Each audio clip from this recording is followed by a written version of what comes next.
ความจริงก็ไม่ได้มันก็เป็นงานเป็นความต่อเนื่องเชิงความคิดนะฮะแล้วก็การนำเอาศาสตร์พระราชามาใช้อย่างต่อเนื่องต่อไป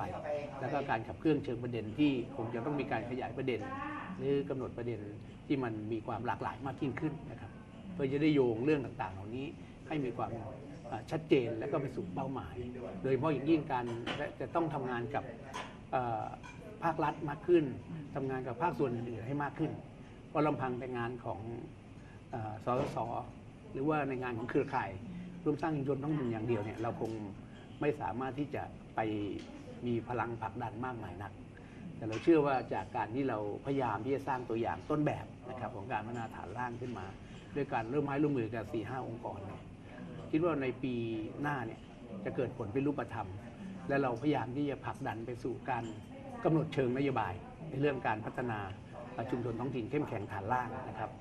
ทั้งในส่วนที่เป็นเชิงความคิดใหม่ๆแล้วก็ระบบที่ทางราชการกำหนดไว้เพื่อจะได้ให้มันสอดคล้องต้องกันและไปด้วยกันได้โดยมีศาสตร์พระราชาเป็นเครื่องมือกลางที่จะเชื่อมโยงนะครับเพราะผมถือว่าทุกส่วนในขณะนี้ก็เข้าใจตรงกันว่าศาสตร์พระราชาเนี่ยก็คือเครื่องมือสำหรับการที่จะสร้างความเข้มแข็งของชุมชนไปสู่ความมั่นคงยั่งยืนนะครับอันนี้ก็คือสิ่งที่เราจะขับเคลื่อนกันในปี 2561 นะครับก็ฝากพี่น้องเครือข่ายร่วมสร้างชุมชนท้องถิ่นนะอยู่นะครับก่อนอื่นก็ต้องขอบคุณนะครับแล้วก็ชื่นชมกับผลงานในช่วงปี